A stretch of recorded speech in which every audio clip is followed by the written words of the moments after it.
Alright, what's going on, everybody? This weekend we got Berlanga versus Sheeraz, which is honestly a very underrated card overall. So I'm going to be predicting the co-main and main event and giving my overall breakdown on how I think the fight's going to go. Real quick before I get into the video, 96% of you guys aren't subscribed. So if you like boxing, influencer boxing, or UFC content, I post 2 to 4 times a week on this channel at least. So make sure you guys subscribe. I appreciate you. By the way, if my throat sounds fucked, it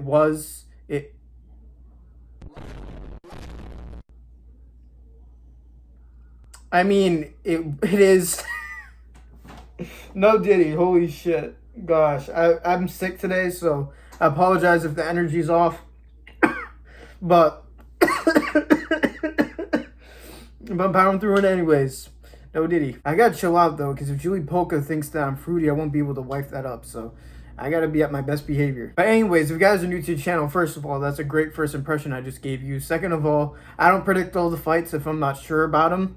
So I don't like pull shit out of my ass in this channel. I predict the fights I know about, so that's the only reason why I'm doing the last 2 fights. Eventually I'll be able to do the full card, but it's gonna take some time. Alright, let's get right into the co-main event. By the way, if you guys haven't recognized already, it basically hurts for me to talk. It sucks, but I had to get this video out for you guys, so I hope you appreciate it. The first fight that I'm going to be talking about is Shakur Stevenson versus William Zepeda. Now, I actually think this matchup is pretty interesting. I obviously think Shakur Stevenson's way better, but I went back and studied both of them, a fight each of them. And for Shakur, I looked at this Los Santos fight because he's like Zepeda. He's a southpaw with aggressive approach. He throws high volume of punches. And I thought that was an overall good look to see what's up with Shakur against an aggressive opponent. And as we know, Shakur Stevenson is extremely defensively sound. His footwork is incredible.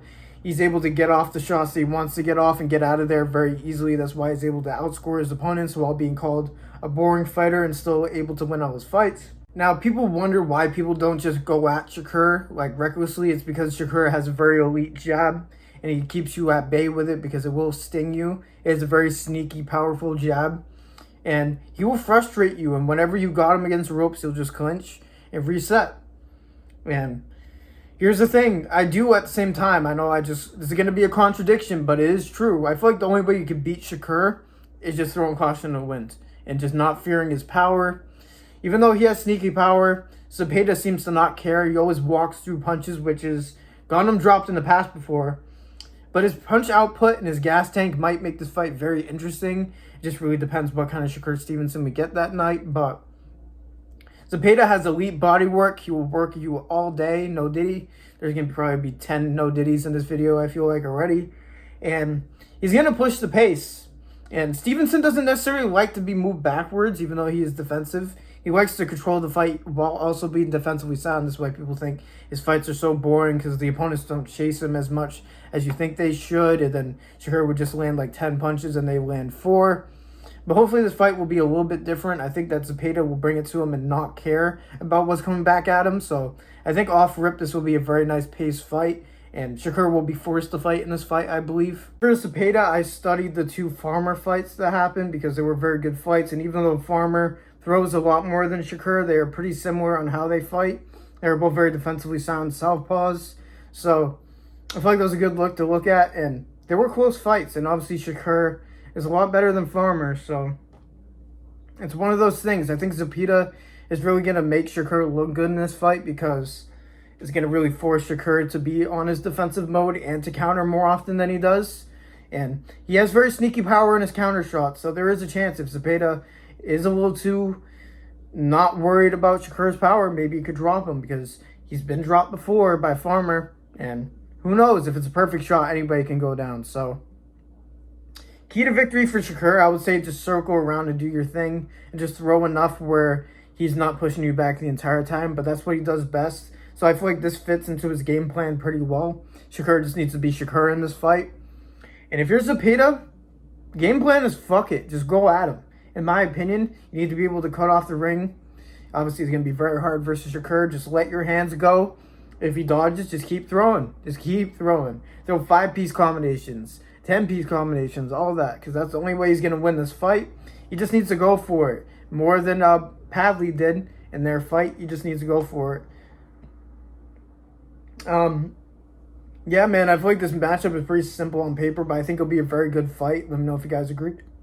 God. But ultimately, I'm going Sheeraz Stevenson by unanimous decision. I don't think it'll be like a sweep type of fight or like Zepeda only wins 2 rounds type of fight. I think Zepeda will get a handful of rounds just because of his pace. And I think it will have some good rounds overall, but I think that Shakur's technicality would just be way too much for him. And I got Shakur Stevenson by unanimous decision. Let me know if you guys disagree down below, but I don't think a lot of people will, to be honest. All right, now for the main event. Now, this one is extremely interesting. I think that this fight has the potential to be fight of the year. It just depends on Sheeraz. Don't get me wrong. Listen. Sheeraz has some unreal ability, unreal size, unreal power at his weight class. He's a freak at that weight class.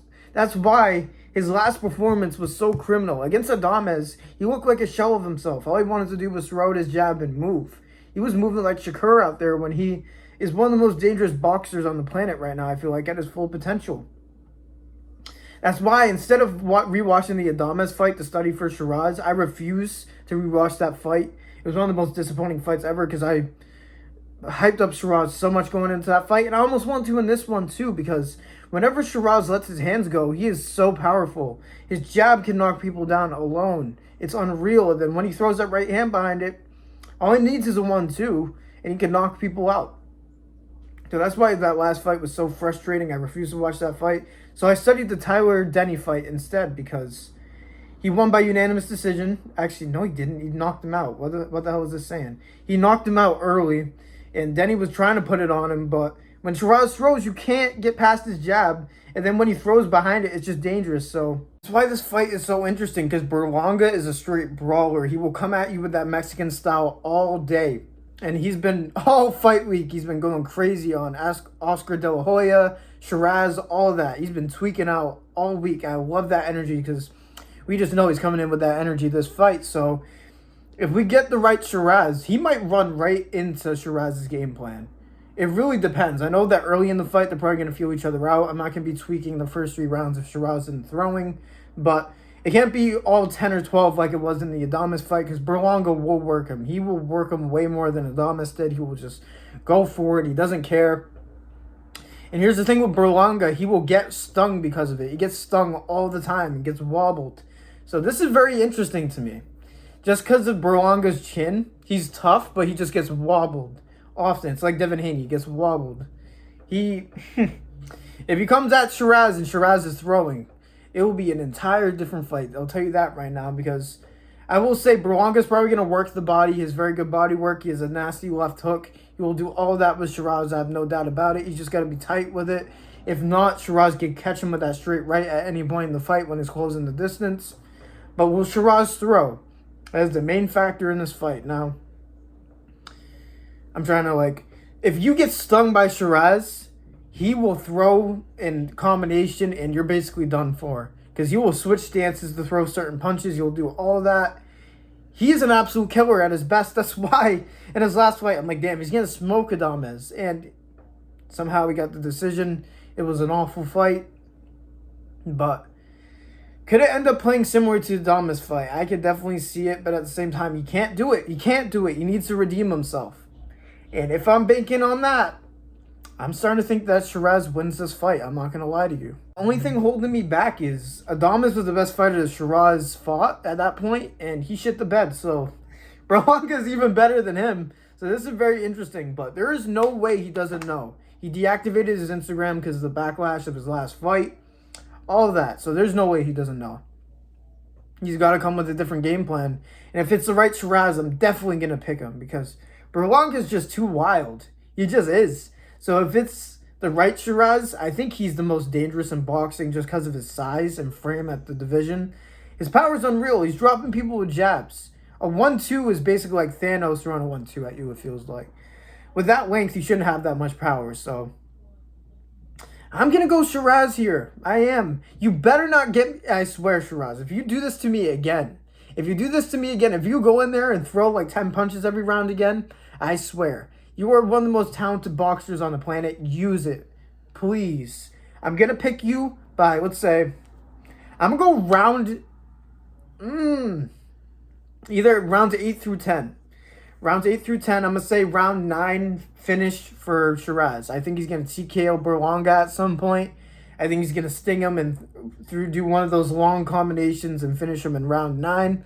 And let me know if you guys agree. I really don't want to count on Berlanga because I like him so much as a character in the sport. I just think he's too wild, and the right Sheeraz should hurt him. Let me know if you guys agree in the comments down below. And I'll say it again, if we get the right Sheeraz, I think this could be fight of the year. I think it could be one of them at least. Obviously, it's going to be very hard to beat Eubank versus Ben. But I really, really think that the style of this fight will at least be one of the best boxing fights this year. It's all on Sheeraz. Berlanga will bring it. We know that. That's why he was getting messed up by Canelo. He got hurt early because he was going for him. And he got caught by that left hook. Could be very similar to the right hand. He's going to have to be patient with his blitzes if that's the style he's going to do. And he's going to have to get past the jab of Sheeraz. And I just don't know, man. I have too much faith in the peak of Sheeraz. But again, this will be the last time I have trust in him if he chokes this. I'm just saying, if he has a good fight and loses fair, but if he has an Adonis performance, I'm done. I'm done supporting Sheeraz if that's the case. Because he's extremely talented, but this is his last chance. I'm telling you guys right now, this is his last chance. Me getting hyped up about this fight's just fucking my throat even more. Can I stop saying gay shit? Oh my god. Oh my god, dude. Ah, fuck it. Yeah, I got Sheeraz by round 9 TKO. Let me know if you guys agree. I gotta wrap this up because my throat actually hurts because I'm sick. For fuck's sake, Jesus. And yeah, guys, if you guys like the video, subscribe, turn on notifications, all that. If you want to see more of my posts, all my socials are in the description if you want to see more personal stuff, I guess. And I'll be making an instant reaction to this card, maybe UFC if I'm able to do both. We'll see how that ends up working out, but I'll end up probably making a short for Serrano versus Katie Taylor if there's a finish there. And same thing with the UFC Fight Night. I'm probably going to end up being a short, to be honest, because it's just Fight Night. But yeah, man, that's all I have for you guys today. Thank you guys for listening to me yap like usual. God bless every single one of you. And peace out. Yeah, they call me fucking pain. You steady fucking switch and stay up in your fucking lane. And shorty super soaker, I can hit your ass from range. Shorty throwing ass and you knowin' where it going. Steady sipping codeine, yeah, you knowin' that my potion. That ass is like Cobra, cause you throwing it in motion. Oh, we fucking lurking, oh, we creeping around the roaming. When you fucking see me, yeah, I'm out there fucking foaming. Pull up to the club and we getting really